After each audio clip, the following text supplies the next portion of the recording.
हरिद्वार का नाम लेते ही जो सबसे पहले हमारे दिमाग में आता है वो है गंगा नदी, जो सदियों से बहती आ रही है। एक हिंदू होने के नाते हरिद्वार और गंगा नदी का कितना महत्व है ये सभी को पता है। हमें पिछले महीने हरिद्वार जाने का मौका मिला था और हमने वहाँ पे गंगा मैया के दर्शन किए। आज तक मैंने कहानियों, किस्सों और फिल्मों में ही गंगा घाटों के बारे में सुना और देखा था। पहली बार मुझे वहाँ जाके उन घाटों और नदी के दर्शन करने का मौका मिला। पहले साधनों के अभाव में इंसान, खास करके महिलाएं, राख बनकर ही हरिद्वार जा पाती थी। अब सुविधाओं भरी इस दुनिया में कोई तीर्थ स्थान ज़्यादा दुर्गम नहीं है।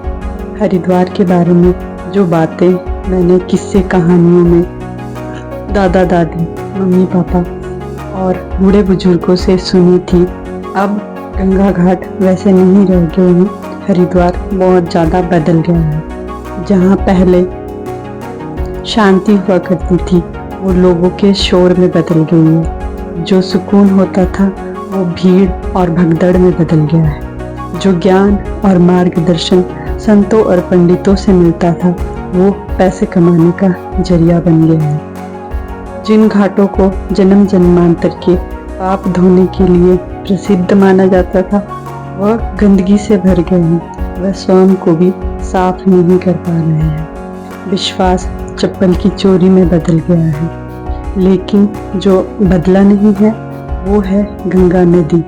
वो आज भी उसी तरह शांति से बह रही है जैसे सदियों से बहती आ रही हो।